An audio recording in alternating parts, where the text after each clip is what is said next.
시청자 여러분 안녕하십니까. 강남이 온다의 강도현입니다. 우리 방송을 보고 방송에 기사도 나오더라고요. 네, 우리 유튜브의 내용을 거의 기사화했더라고요. 그러게요. 네, 그리고 깜짝 놀랐습니다. 저는 참 신기한 게 야 유튜브 보고 기사도 쓰는구나 이제. 그렇죠.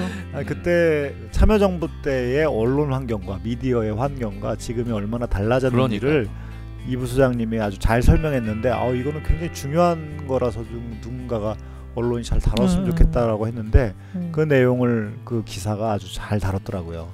네. 기사를 다루면서 또 유튜브를 입력하는 강남이 온다에 따르면 그러니까요. 강남이 온다라는 이름을 그 기사에 적었길래 야 이렇게 다 할 수 있구나. 미디어에 보도된 건 처음인 것 같아요. 그렇죠. 강남이 온다가 보도된 건 처음이에요. 우리가 뭐 자연인으로는 뭐 아니면 이제 연구소 직함으로는 뭐 수없이 많이 보도가 됐지만 강남이 온다 처음인 것 같습니다. 강남이 온다의 강.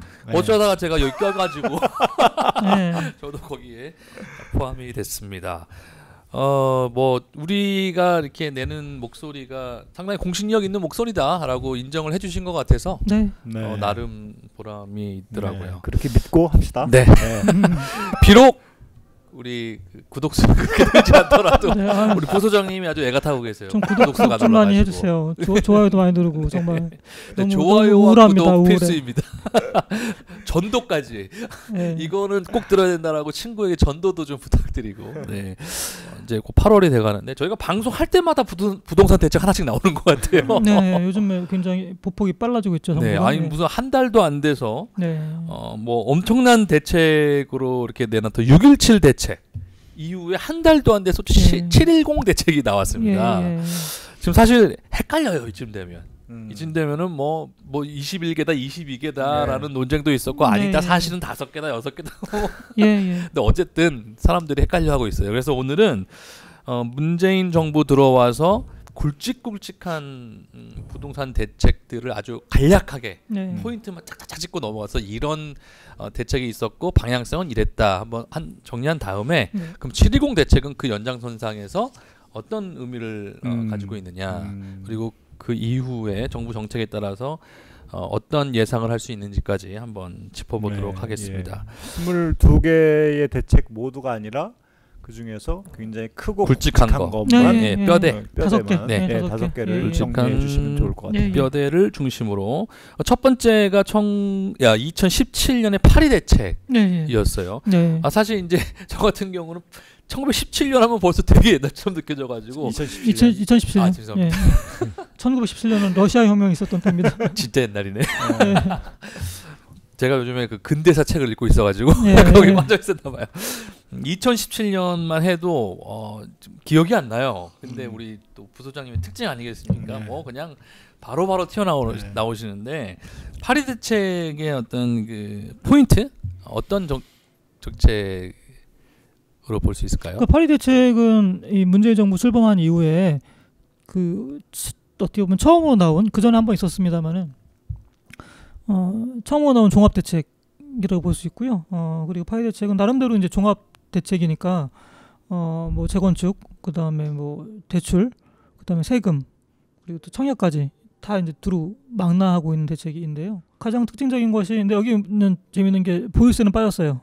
보유세 대책은 빠지고 파리 대책에는 특징적인 것이 이제 양도세 중과 다주택자들 상대로 해서 양도세를 중과하겠다라고 하는 게 들어가고요. 그다음에 투기 과열지구랑 투기 지구 이걸 지정을 했습니다. 이게 굉장히 오랜만에 부활한 거였거든요. 그래서 이게 가장 중요하다. 그러니까 다주택자 양도세 중과가 방점이었다. 다주택자 양도세 중과는 과거에도 있긴 있었죠. 있었는데 이제 그게 그 이명박 박근혜 정부 지나가면서 없어진 건 아니고 세율을 세율을 굉장히 낮추고 유예하고 그랬죠. 예, 맞습니다.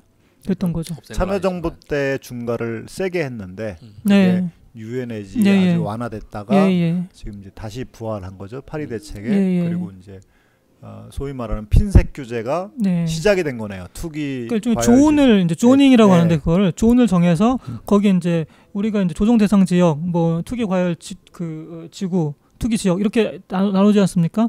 이런 거를 하게 되면 규제 강도나 정도가 달라지거든요. 그 대출부터 해서 세금부터 해서 다 달라져요. 그 존을 어떻게 정하느냐에 따라서 달라지는데 그걸 이제 처음 들어간 거죠, 이 정부에서. 예. 핀셋 규제의 시작이네요. 예, 그렇습니다. 예.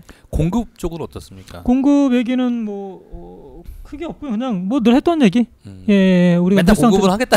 예, 늘 듣는 얘기 정도지 뭐 특별하진 않았습니다. 공급은 공급 사이드 얘기는. 네.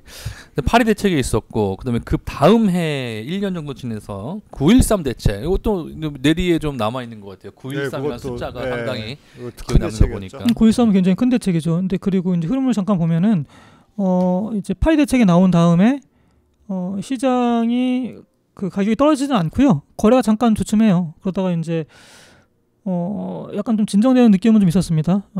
그 급등세는 그러긴 했는데 그러다가 이제 2018년 이제 여름으로 들어서면서 이게 그 분위기가 확 바뀌죠.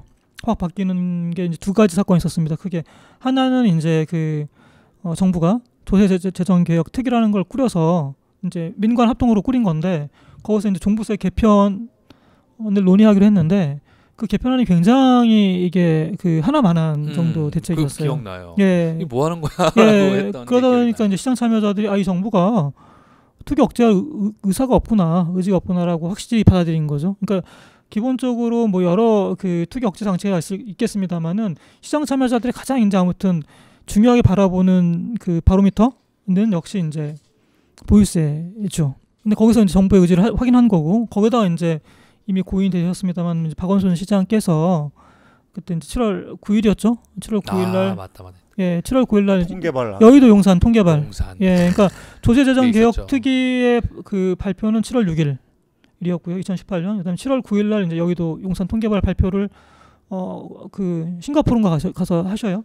그러니까 이제 쉽게 말하자면 시장 참여자들이 보기에는 투기 수요 억제는 안 하고 이 정부가. 근데 서울에는 엄청나게 되게 대형 이제 개발 호재가 발생한 거잖아요. 여의도 용산을 통개발하겠다라고 하는 건 지금도 거긴 너무 비싼데 거의 이제 강남처럼 만들겠다는 얘기니까 그러면 대형 호재가 생긴 거 아닙니까? 그래서 이제 갑자기 이제 투기 심리가 불붙고 가격이 막 치솟죠. 그래서 2018년 여름에는 정말 어마무시했어요, 정말. 예, 어마무시했고 그러다 보니까 이 정부가 이제 황급하게 9.13 대책을 끌고 나온 겁니다. 9.13 대책의 핵심은 역시 이제 종부세 강화라고 봐야 될 것 같아요. 무엇보다도. 그리고 이제 대출을 좀 조였어요. 이제 고가 대출 같은 경우에도 좀 조이고 그 다음에 주택 있는 사람이 다른 주택도 추가로 매수할 때 좀 조이고 그렇게 했죠. 그래서 포인트는 두 개다. 9.13 대책의 포인트는 종부세를 좀 높였고 또 하나가 대출을 좀 조인 거 그렇게 보시면 될 것 같아요. 그리고 그게 효과가 있었습니다. 이 정부가 5차례 대책을 발표했는데 뭐 7.10 대책은 좀 봐야 되고요. 그동안 있었던 네 차례 대책을 보면 가장 아무튼 시장에 거래도 급감시키고 그다음에 가격도 꽤 조정을 세게 초래한 게 9.13 대책이었습니다. 근데 9.13 대책은 잘 보셔야 되는데 9.13 대책 자체만 가지고 그렇게 했다고 보기는 힘들고요. 정부가 기준금리를 정부는 아니죠. 한국은행인데 기준금리를 18년 11월에 0.25% 올려요. 1.75가 되거든요. 그러면서 이제 그때 당시에는 이제 그 페드도 긴축하겠다고 했습니다. 금리를 높이겠다고 했어요. 그래서 그럼 한국은행도 높이겠구나 금리를 라고 하는 게 시장의 일반적인 컨센서스였어요. 그러면서 가격이 세게 조정을 받죠. 그러니까 여기서 우리가 알 수 있는 것은 정부 정책과 함께 통화 정책이 같이 결합될 때 정책 효과가 극대화된다라고 하는 걸 확인할 수 있는 거죠. 네. 사실 뭐 금리를 한번 올리는 게 한 번으로 끝나는 게 아니고 계속 그렇게 될 거라고 뭐 3, 4분 맞습니다. 분기는 계속 추세적으로 올리니까 추세가 그렇게 틀어져다 본 거죠. 시장 참여자들이. 예.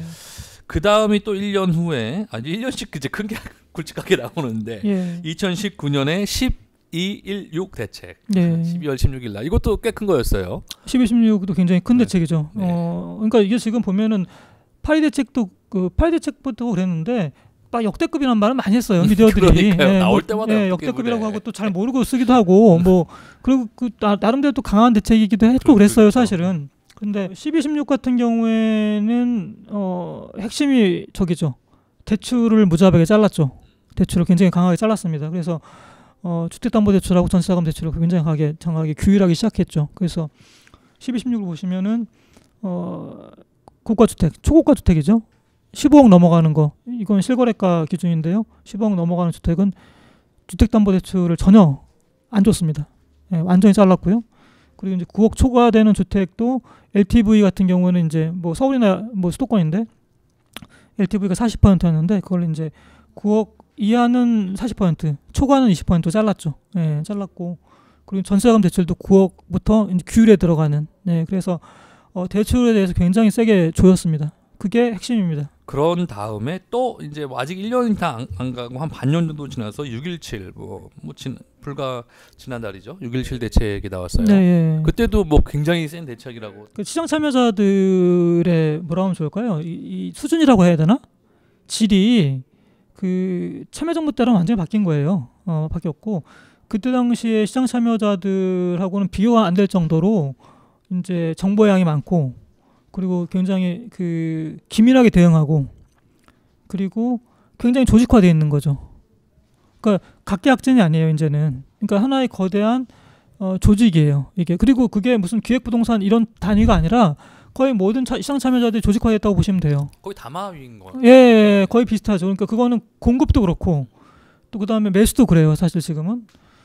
그러니까 뭐 투기 원정대란 말이 있는 거 아니에요? 반지 원정대처럼 투기 원정대란 말이 있을 정도니까. 근데 그게 이제 농담이 아니라 실제로 그렇게 일어나는 거죠, 현실에서. 투기의 우회로 이렇게 찾는 거죠. 정부가 조여오면. 그게 그중에 하나가 법인이었던 거고 뭐 신탁이고 이런 거죠. 그런 건데 법인을 정조준한 겁니다, 6.17 대책은. 그래서 법인에 대해서는 사실상 뭐 거의 그 사형 선고를 내리다시피 할 정도로 법인 동안 우회 투기는 그렇게 바짝 조였고요. 그 다음에 재건축도 굉장히 강하게 조였어요. 그래서 6.17 대책의 핵심은 법인하고 재건축이다 라고 보시면 정확히 맞을 것 같아요. 그리고 이제 갭 투기, 아까 이제 12, 16에서 그 9억 초과 주택에 대해서는 이제 전세자금 대출도 규율하기 시작했다고 했잖아요. 이건 이제 이거를 3억까지 내리는 걸로. 그래서 갭 투기도 굉장히 이제 조이기 시작했죠. 6.17 대책은 그 핵심입니다. 세 개. 그러니까 법인, 그 다음에 재건축, 갭 투기 이렇게 보시면 될 것 같아요.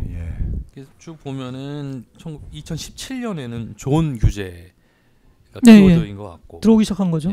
2018년에는 이제 대출과 보유세가 이제 보유세가 뭐 좀 시원찮긴 했지만 어쨌든 도입이 됐고 2019년에는 이제 담보대출, 2020년에는 이제 법인 규제, 그다음에 갭 투기 뭐 그렇게 그 흐름이 오는데 보면은 방금 우리 부장님께서 설명해 주셨듯이 시장 참여자가 먼저 움직이고 항상 정부가 추격하는 그렇죠.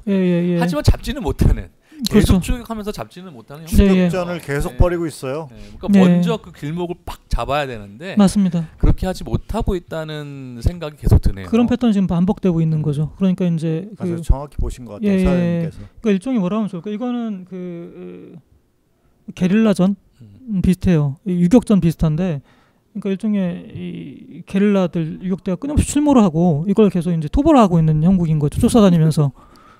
안 좋은 기억이 맞아요. 왜 쫓아다니냐고. 그러니까 그렇게 하지 말고 그냥 이게 제가 늘 말하지만 견벽 청야라는 말이 있거든요. 그 벽을 세우고 들을 태운다는 거예요. 그러니까 그 게릴라들이 이동할 수 있는 동선을 다 거기에 벽을 세워서 이동을 못하게 하고 그 다음에 그 양식이 될 만한 들을 다 태워버리는 거죠. 그러면 이제 게릴라들이 스스로 말라가거든요. 근데 그런 식으로 투기는 그런 식으로 해야 되는 거죠. 쫓아다녀서 잡을 수 있는 게 아닌데. 그러니까요. 그게 좀 안타깝죠. 말씀하신 것 중에 시장 참여자의 특성이 완전 바뀌었다. 이게 이제 정보가 굉장히 빠르게 소통이 되고 또 유튜브나 SNS를 맞습니다. 통해서 이게 본의 아니게 그분들도 의도한 건 아니었겠지만 하나의 세력으로서 이렇게 딱 그렇죠. 만들어지는. 개인적으로 보면 그 조직으로 보면 얼마나 합리적인 행위예요. 그러니까요. 다른 경제 활동하는 것보다 이게 돈이 훨씬 많이 되는데 왜 이걸 마다하겠어요. 그렇죠. 그리고 또 하나가 우리가 뭐 여러 번 지적한 두 분께서 여러 번 지적해 주신 거긴 하지만 이 시장 수익률 아니 시장 수익률이 너무 좋아 여기가. 그러니까 들어가는 거거든. 그렇죠. 그러니까 아무리 이렇게 규제를 이렇게 추적한다고 느껴지는 게 이렇게 그 시장 수익률을 어떻게든 이렇게 막는 건데 정부는 그래봤자 너무 뒤늦고 충분하지 않아. 그래도 시장 수익률이 더 높아 딴 데보다는 항상. 그러니까 근본적으로 시장 수익률을 끌어내리면서 다른 조치들이 붙어줘야 되거든요. 그렇죠. 근데 이제 그건 굉장히 그 평평해야 돼요. 플랫해야 되고 보편적이어야 돼요. 그래야 이제 풍선이나 뭐 우회가 생길 수가 없거든요. 근데 그걸 안 하다 보니까 자꾸 이런 일이 벌어지는 거죠. 그러니까 조닝을 하죠. 조닝을 해서 조닝이라고 하는 게 기본적으로 투기 과열지구나 무슨 조정 대상 지구가 되려면 일단 기본적으로 다른 지역보다 몇 배 더 올라야 돼요. 이미 오른 지역을 조닝을 하는 거예요. 그렇죠. 그러니까 뒤쫓아가는 거죠. 거기 조닝하고 다른 데 가서 막 이러고 하니까 또 다른 데 조닝해. 또 그러니까 올라가서. 우리가 그게 이제 그 작년에 12.16 이후에 경기도에서 일어난 일들이죠. 그렇죠. 수원 뭐 오산까지 내려가. 수용성 뭐 안시성 뭐 별의별 뭐 말도 안 되는 신조가 나타난. 사실 김포 같은 경우는 정말 오랫동안 안정적이었던 지역이잖아요. 거기 가보시면 알겠지만 거기 진짜 멀고 교통이 나빠요. 정말 서울로 출퇴근하기 너무 힘들어요. 심지어 김포까지 올랐다고 하는 것은 그러니까 상당히 갈 때까지 갔다 뭐 이렇게 볼 수 있는 건데 그럼 그 다음은 뭐냐? 뭐 이제 뭐 대전 여기까지 내려가는 것 같아요 보니까. 천안까지 갔다고 하더라고요. 평택을 지나서 천안까지. 천안 갔으면 그다음 대전이거든요. 이게 마치 무슨 그 임진왜란의 왜군들이 막 그러니까 점령하는 그런 기분이에요. 뭐 지키지 못하고. 부소장님 얘기했듯이 사자성어에서 들을 불태워야 되는데. 그 벽을 세우고 들을 불태워야 돼요. 불태워야 되는데 견벽 청야. 태우지 않고 예를 들어서 그러면 집 문제는 어느 정도 해결이 됐다. 집 투기는 주택 투기는 해결이 됐다라고 하면 또 그러면은 땅 투기하겠지 그러면은 일반 상가로 가거나 딴 데로 가거든요. 땅으로 가거나 이러거든요. 그러니까 부동산 전체에 우리 사회자님 말씀하신 것처럼 수익률, 기대 수익률을 낮추고 그 다음에 다른 거를 정해야 되는데 그거 안 하고 계속해서 쫓아가는 형국이어서 그리고 또 요즘에 또 대두되는 문제가 이제 이분들이 게릴라인 줄 알았더니 알고 보니까 정규군에 게릴라의 스파이들이 많이 꽂혀 있던 거예요. 국회의원들 뭐 완전히 무슨 국회의원이 국토위에 있으면 몇 년 동안 있으면서 재건축 강남 재건축 사가지고 수십억을 벌었던데요. 보니까. 자기 이해관계를 대변하는 거예요. 그러니까요, 진짜 기가 막혀가지고 정말. 그러니까 저는 그렇게 말씀드리고 싶은데 우리가 양민인지 게릴라인지 구분을 못해요. 그러니까요. 이제는. 그러니까 그 양민이 언제든지 게릴라가 될 수 있어요. 그러니까 게릴라가 못되게 만들면 돼요. 맞아요. 그렇죠. 아니 어떻게 찾을 거예요? 어떻게 구별할 거예요? 근데 그건 계속 스위치한단 말이에요. 그러니까 그냥 양민으로 남아있게 만드는 게 중요하지. 뭐 구분해서 넌 양민이냐 게릴라냐. 그렇죠. 게릴라면 넌 쫓겨나겠다 이렇게 하면 안 된다는 거예요. 국회의원들은 진짜 나쁜 놈들 같아요. 그러니까 이게 그 정규군의 장수인데 게릴라를 계속 지원하고 있던 거야. 네, 맞습니다. 진짜 나쁜 놈들이에요. 자기는 집에 가선 게릴라예요. 아니 그러니까 진짜 이거 퇴근해서는 게릴라. 이거는 정말 이루말할 수 없는 분노가. 그래서 정말 오랫동안 우리 그 토지 플러스 자연구소가 주장해온 부동산 백지 신탁제. 부동산 백지 신탁제를 정말 지금 할 때가 온 것 같아요. 조건이 성숙됐어요. 그리고 좋은 법안이 민주당의 신정훈 의원이라고 조정훈 의원이 신정훈 의원하고 또 그 성이 윤 씨인데 그 저기 전남의 지역구든 또 한 사람이 윤 의원님 했는데 제가 내용을 보면 신정훈 의원이 낸 게 훨씬 나아요. 지금 이제 조건이 막 성숙해지고 있습니다. 그러니까 간단하게 요약해 주시면 그러니까 투기용 부동산은 전부 백지로 신탁한다라고 하는 거예요. 자기가 쓰지 않고 거주하지 않는 집, 쓰지 않는 상업용 부동산 토지 그런 전부 백지로 신탁해서 감정가액으로 돈을 받는 거예요.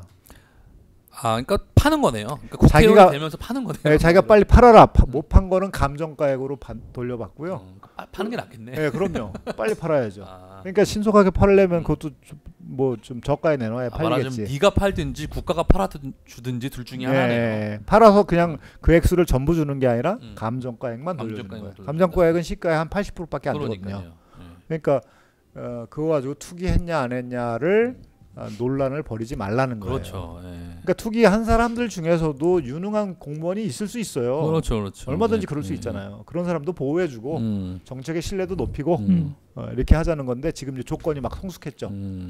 MBC 스트레이트 그 보도에 이제 보면서 사람들이 저거 그냥 두면 안 되겠다 이렇게 생각을 한 거죠. 그러니까 저는 아까도 뭐 이런 얘기 나눴지만 고위 공무원들이 참 공무원이 돈이 저렇게 많을 수 있나라는 생각 드는데 뭐 결혼을 그렇게 했든지 뭐 어쨌든지 근데 고위 공무원들이 이렇게 부동산으로 돈을 버는 것도 자기 이해관계하고 너무 밀접하게 엮여 있잖아요. 그렇죠. 특히 국토부나 네. 기재부 같은 데는 문제가 좀 많이 있는 것 같아요. 이거 빨리 시급한 일 아닌가라는 생각이 중앙 듭니다. 단위에서도 그렇고 지방 단위에서도 뭐 도시계획위원회 이런 데의 위원들이나 또 뭐 경기도나 뭐 수원시나 이런 데에서 그 도시계획위원들이 있고 또 위원들을 보면은 도시계획 그 국회 보면 상임위가 있듯이 경기도에는 또 경기도 상임위가 있잖아요. 그러면 자기가 또 개발과 관련된 상임위에 들어가는 거예요. 국토교통위에 들어가듯이 거기도 이제 광역단체도 국토교통위와 같은 역할을 하는 데가 있어요. 그럼 거기에 들어가서 이제 재개발, 재건축이나 이런 게 더 쉽게 일어날 수 있도록 제도를 막 만드는 거죠. 얼마든지 가능합니다. 그렇죠. 그러니까 본인의 이해관계가 이렇게 강하게 얽혀 있는 경우에는 저는 솔직히 이건 범죄 아닌가라는 생각도 범죄죠. 들거든요. 범죄죠.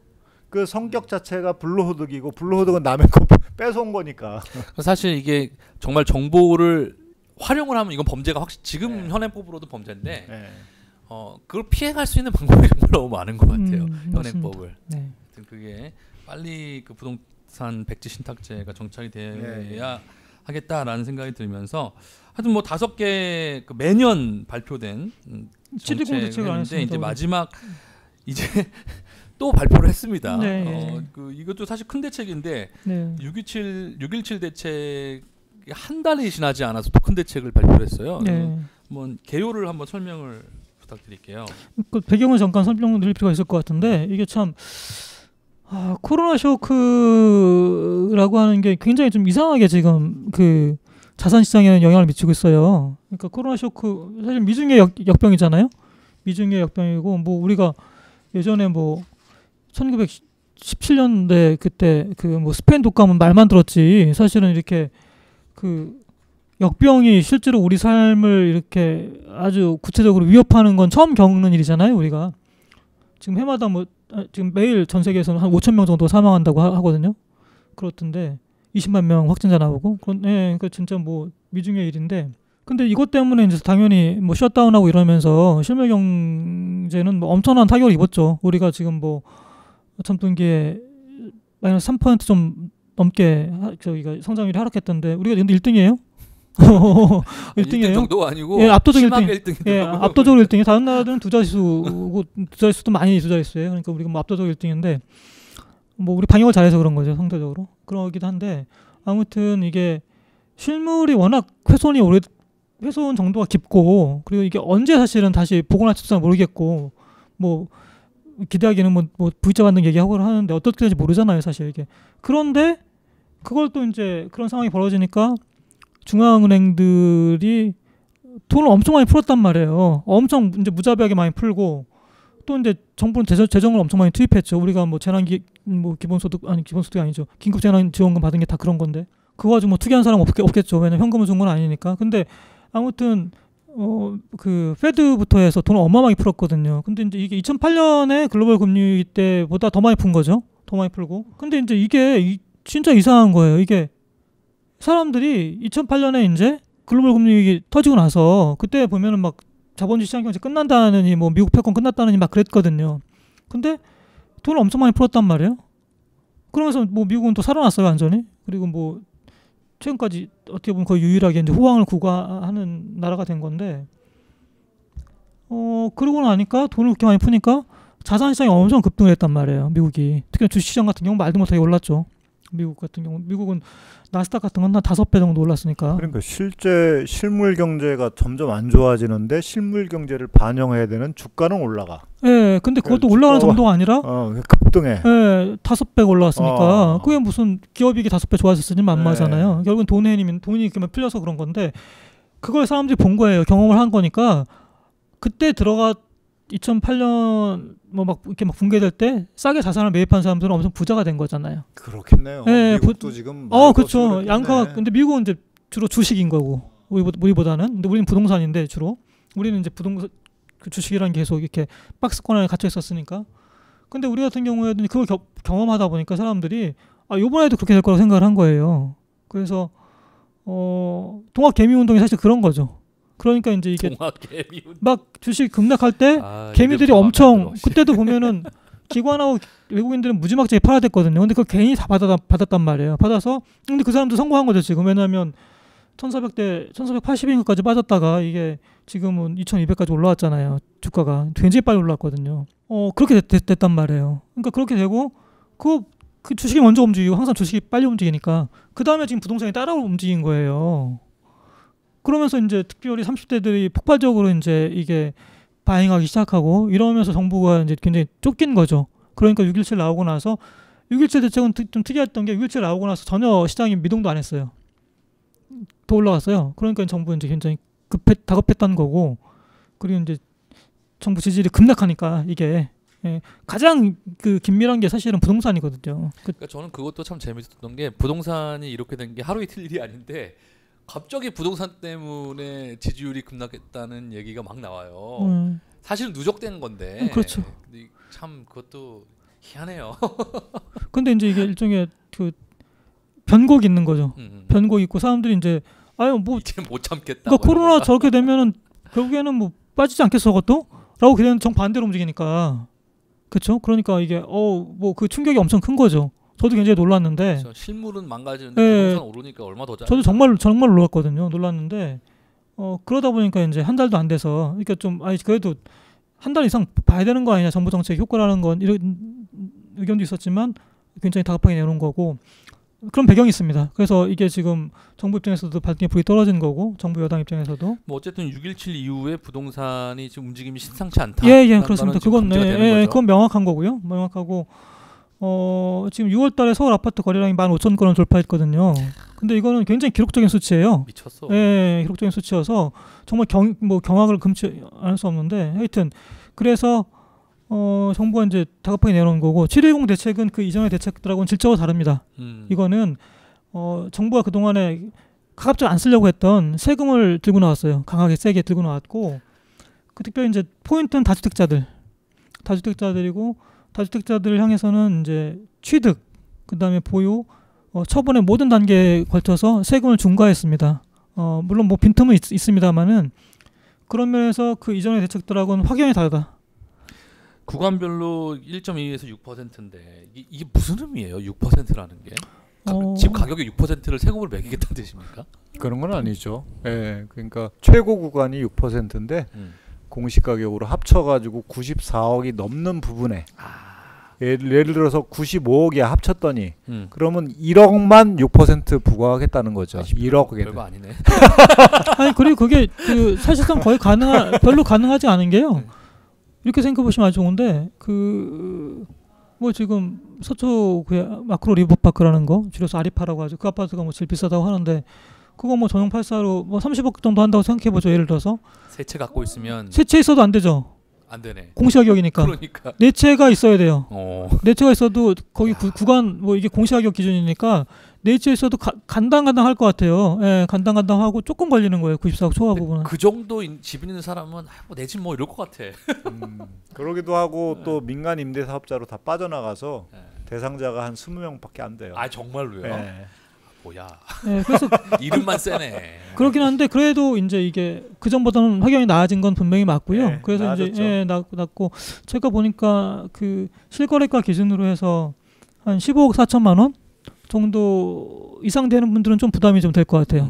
그런 분은 어느 정도 되는 건가요? 15억짜리 갖고 있다. 그건 뭐 얼마 안 되죠. 이건 더군다나 합산이니까. 이건 문제가 이 지금 7.10 대책의 약점은 1주택자는 별로 그렇게 위협을 못 한다는 거예요. 다 다주택자들을 그 겨냥한 대책이고 보유에 대한 중과도 다주택자들이고 그다음에 취득에 대한 중과도 다주택자들에게만 2주택은 8%. 그러니까 그건 이제 투기를 못하게 그 시장에 못 들어가게 막는 거죠. 3주택 이상은 12%를 내는 거예요. 그러니까 뭐 1억짜리 사면 8% 800만 원 취득세로 내라는 얘기예요. 네. 10억짜리 사면 내가 세 번째 주택 산다면 1억 2천을 현금으로 넣어야 돼요. 현금으로 내야 세금으로. 돼요. 그거 못하죠. 그렇게. 취득세를. 취득세를. 그러니까 시장에 들어가지 못하게 하고 보유세를 좀 강화해서 시장에 내놓도록 하고.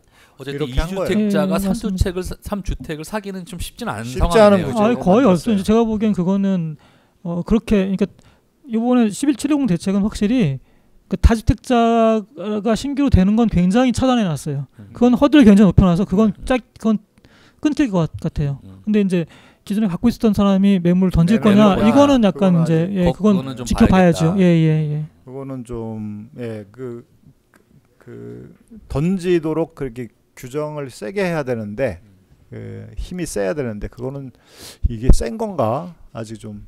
네, 좀 봐야 될 것 같아요.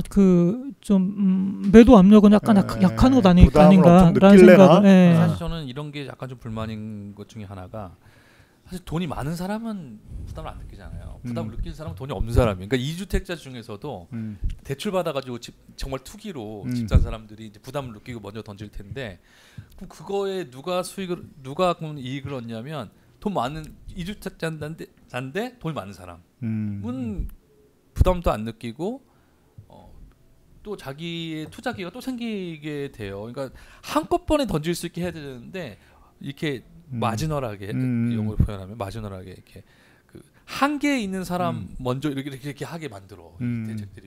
이렇게 참 왜 이렇게 하는지 이해할 한꺼번에 하게 만들어야지. 아까 말씀하신 것처럼 딱 벽을 딱 쳐야 되는데 벽의 높이가 별로 안 높은 거야. 그러니까 그거 못 넘는 사람들은 먼저 죽고 넘을 수 있는 사람들은 기다려요 또 이렇게 해놓으면. 근데 그것도 의미는 있다고 봅니다. 왜냐하면 그 전하고는 확실히 달라졌거든요. 그리고 지금 저기도 시장 참여자들도 그 동안에는 요리조리 이제 계속 빈틈 거점을 찾아 나갔는데 이번에는 빈틈 찾기 쉽지 않다. 간단치 않구나라는 생각들은 좀 하는 것 같아요. 그래서 이제 새로 들어가는 건 일단 확실히 어려워졌고, 근데 던져야 되나? 이거는 이제 좀 관망을 해야 되겠고 이런 상황인 것 같습니다. 그럼 1주택자가 2주택을 갖는 것도 쉽지 않은. 그렇죠. 2주택도 8%를 내니까 어렵고, 그다음에 이제 취득세가 8%라는 거죠. 다주택자들 중에서 중저가를 소유한 사람들에게는 이게 던져야 되느냐라고 하는 그 가능성이 굉장히 희박해요. 고가의 다주택을 많이 갖고 있는 사람들에게는 굉장히 매도 압력으로 좀 부담스러울 것 같은데 중저가를 주로 갖고 있는 사람들에게는 좀 그러니까 강하지가 않고 더군다나 이제 저가 이 6억 미만에는 이제 그 재산세인데 710 대책에는 또 안 좋은 게 뭐냐면 재산세를 또 깎아주겠다고 했어요. 참 이게 뭐 하자는 건지 모르겠네. 그러니까 1주택자 재산세 대상은 이제 시가 12억 미만에 있는 사람들이 재산세를 내요. 1주택자의 경우. 그것도 많이 없을 것 같긴 한데 거의 서울에나 있겠네. 그렇죠. 근데 다 저 같은 경우나 우리 사회자님 같은 경우는 이제 재산세 대상자일 텐데 그렇죠. 거기는 세율을 깎아줄 거를 예고를 했어요. 그러니까 1주택자들에게는 좀 더 많은 혜택을 주겠다라고 하는 거기서 이제 좀 지지도를 끌어내겠다라고 하는 계산으로 정치적 배려 의도가 좀 있는 거네요. 근데 사실은 보유세 강화를 전반적으로 하기 위해서는 그 다주택자들이나 종부세 대상자들만으로는 한계가 있어요. 재산세 부담자들도 좀 끌어올려줘야 돼요. 근데 거기를 좀 내리겠다라고 세율을 내려주겠다라고 했으니까 그거는 좋지 않은 신호고 특히나 이제 20대 30대에 있는 그 젊은 사람들이 이제 2억짜리 빌라나 이런 거를 3억짜리 빌라나 이런 거를 이제 전세 끼고 그냥 자기 돈 들이고 부모님한테 빌려가지고 살 수 있는 가능성을 점점 열어주는 거죠. 그런 경우에는 몇 채를 보유하더라도 재산세 들어가고. 그렇죠. 그러니까 한 채를 보유한다 하더라도 그러니까 전세를 끼고 2억짜리, 3억짜리 주택을 살 수가 있으니까 그런 사람들이 계속 수요를 사실은 20대, 30대에 있는 젊은 직장인들이 2억, 3억짜리 주택을 구입하기 어렵잖아요. 근데 무리해서 구입하는 거거든요. 들어오는 거거든요. 돈 벌기 위해서. 그런 사람들의 수요를 좀 더 자극시키는 사실은 대책이죠. 내용상으로 보면 그런 사람들의 기대 수익률을 좀 더 높여주는 대책인 거예요. 그러니까 위에는 다주택자들에게 고가 다주택자들의 기대 수익률은 좀 낮춰주고 아래에서는 좀 높여주고 또 이제 수도를 세종시로 가갖고 서울에 있는 그 불로소득을 저 지방에서도 일으키게 해주고 이렇게 사실은 나쁘게 평가하면 그렇게 할 수 있죠. 조금 더 부연 설명드리자면 이제 그게 중저가 주택에 대해서 재산세율을 인하해주겠다. 구체적으로는 얘기 안 나왔어요. 뭐 나중에 발표할 것 같은데 그 얘기도 있고 또 하나가 이제 주목할 게 생애 최초 주택 구입자 줄여서 뭐 생초자 이렇게 말하죠. 생초자 네, 다 줄여 말하니까. 저도 처음에 무슨 말인가 했어요. 생초자. 근데 생초자들 같은 경우에는 그 취득세를 1억 5천 이하는 100% 면제, 100% 면제. 1억 5천 이하는 네, 100% 면제. 그다음에 1억 5천에서 3억. 수도권은 4억까지입니다. 수도권 집값이 비싸니까. 까지는 50% 면제 해주기로 했어요. 근데 그 얘기는 결국에는 4억 미만 주택은 매수하라라고 사실 신호를 준 셈이죠. 그뿐이 아니라 이제 생초자들, 그러니까 생애 최초 주택을 구입하는 분들한테는 또 메리트를 줬어요. 이 정부가. 그래서 710 대책에 보면은 그 1억 5천 이하는 취득세를 전액 면제해 줍니다. 100%. 취득세가 하나도 없어요. 그리고 이제 1억 5천에서 3억 구간, 수도권은 4억까지인데 여기에는 50% 감면해 줬어요. 그러니까 그게 이제 취득세를 그렇게 감면해 주고 재산세를 깎아주겠다는 얘기는 적어도 이제 중저가 주택을 매입해라. 우리가 인센티브를 주겠다라고 이제 소득이 좀 적은 자산도 없고 이런 한 30, 40대한테 신호를 준 거라고 봐야 되겠죠. 산은 깎고 골짜기는 메우는 뭐 이런 건가요?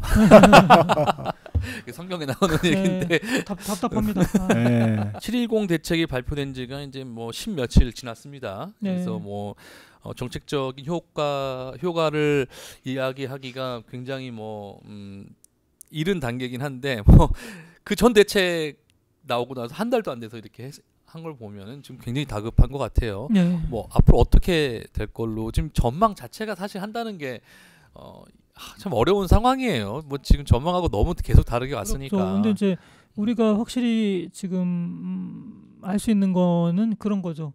통화 정책을 지금 굉장히 완화적으로 쓰고 있잖아요. 각국 정부가 다 그렇고 대한민국도 그런데 우린 지금 기준금리 0.5까지 내려왔죠. 더 내리긴 힘들 것 같아요. 뭐 그럼 뭐 실효하한까지 왔다는 말을 하던데 더 내리기 힘들 것 같고 그러면은 근데 이걸 긴축으로 틀 수 있냐? 그러니까 금리를 올릴 수 있겠냐? 부동산 긴축으로? 예, 그거는 당연히 어렵겠죠. 예, 어려울 것 같고 당분간은 그런 완화적인 통화 정책은 간다고 우리가 전제해야 될 것 같아요. 그거는 그건 맞을 것 같고 자 그러면 남는 건 그거죠. 하나 이제 제가 보기엔 두 가지가 있을 것 같은데 하나는 이제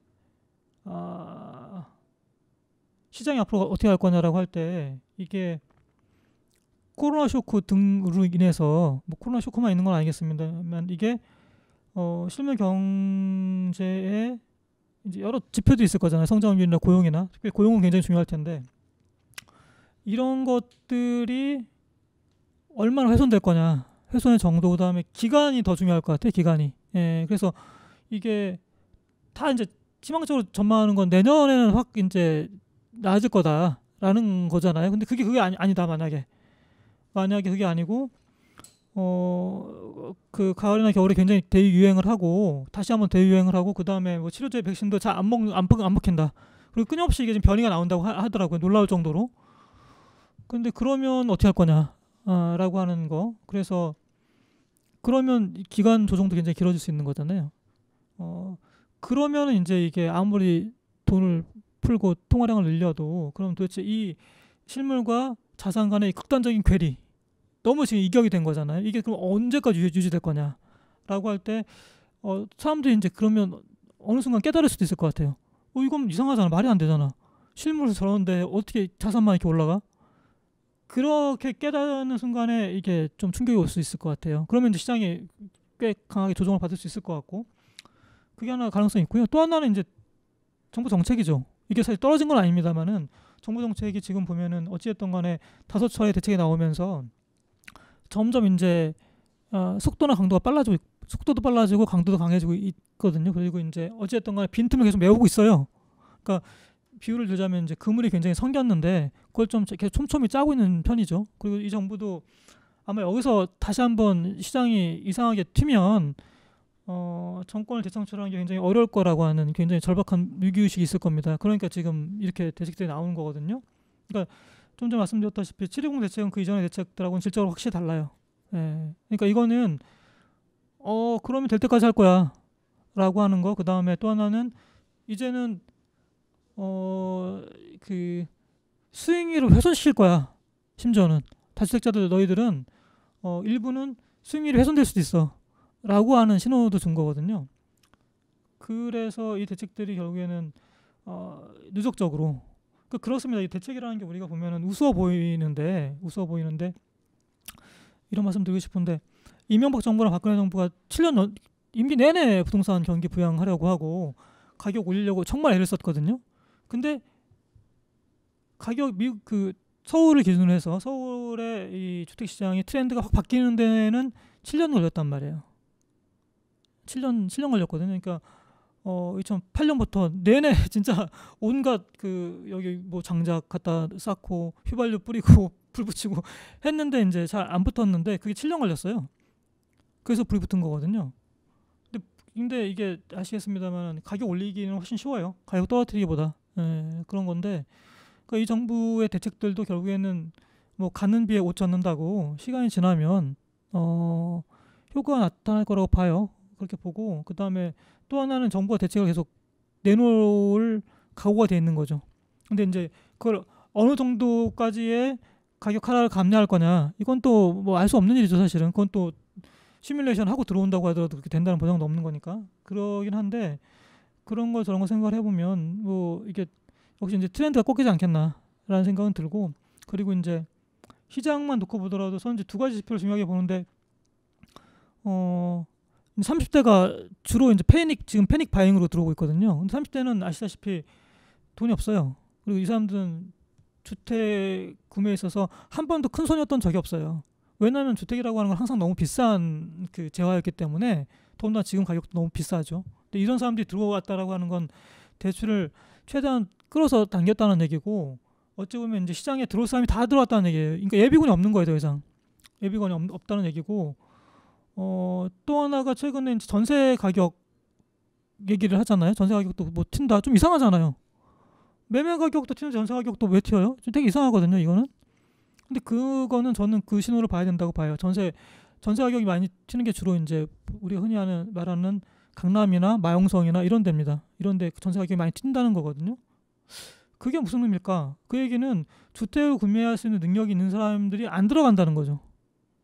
눈치를 보면서 관망하고 있다는 거예요. 아니, 그 강남 같은데 예를 들어 30억짜리 아파트면 전세가 20억 원 할 겁니다. 근데 그 사람들 주택을 구매 못 할까요? 할 수 있죠. 근데 그 사람들이 2억 3억 올려달라고 해도 그냥 있는 거예요. 전세 시장에. 왜 그럴까요? 조정을 예상하는 거죠. 그러니까 저는 그런 걸 보면은 그 지금이 정말 진짜 어렵죠. 이게 항상 그런 것 같아요. 이게 우리가 통과하고 나면, 지나고 나면 명확한데, 그때였지, 그때가 끝이었지, 그때가 최정점이었고 이제 떨어지는 거였지라고 하는 걸 알 수 있지만, 우리가 지금 진행하고 있으니까 모르잖아요. 너무 고통스러워요. 너무 고통스럽고 힘들고 이런데, 왜냐하면 이게 너무 기간이 길어졌으니까.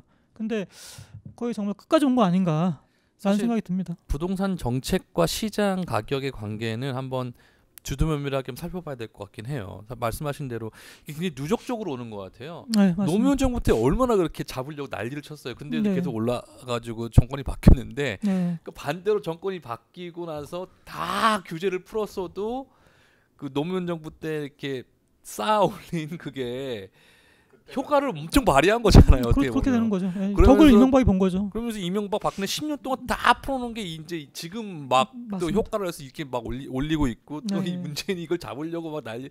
그러니까 이게 참 사이클이 우리가 현명하게 참 안타까운 게 임기가 2년이 채 안 남았다는 거예요. 그러니까 이런 거 가지고 또 정권을 바꿔버리면은 이제 그때 또 부동산 또 조정 받겠죠.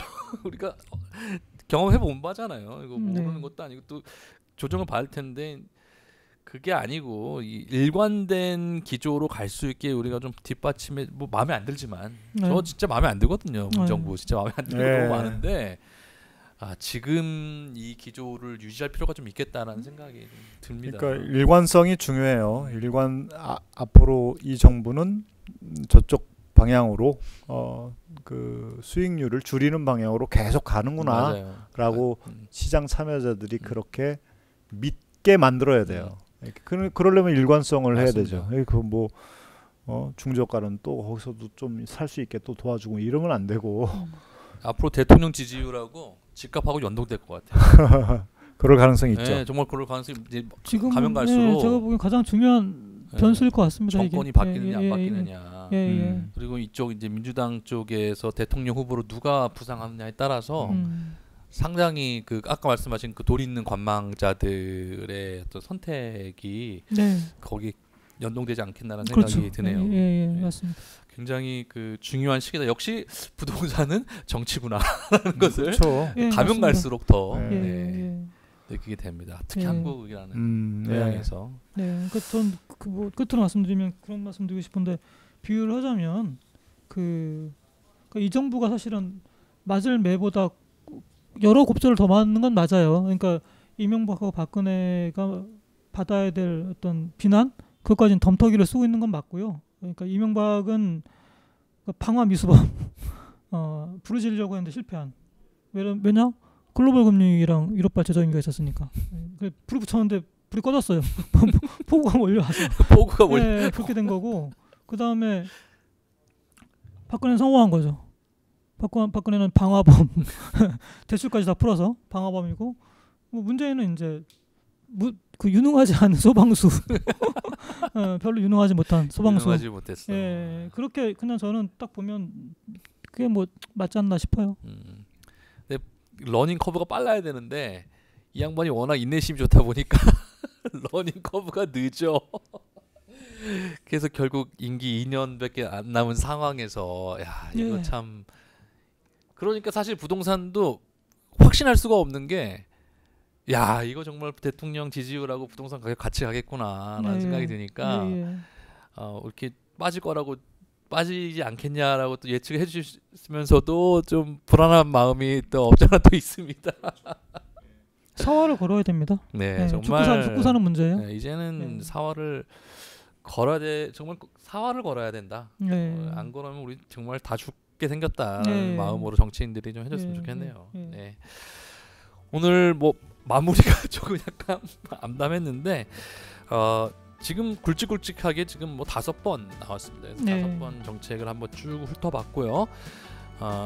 어디서도 이렇게 자세하게 사실 너무 많이 나왔기 때문에 710 대책도 질적으로 달라졌다고 말씀하셨지만은 내성이 생겨가지고 또 큰 거 하나 더 나왔구나 이러고 말거든요. 근데 이게 어떤 면에서 질적으로 달라진 건지 이건 수익률을 깎아내는 그런 정책이다라는 말씀해 주셨는데 좀 더 우리 정부가 대통령이 확실하게 이 방향으로 가졌으면 좋겠다라는 생각이 듭니다. 오늘 좋은 말씀 함께해 주셔서 감사드립니다.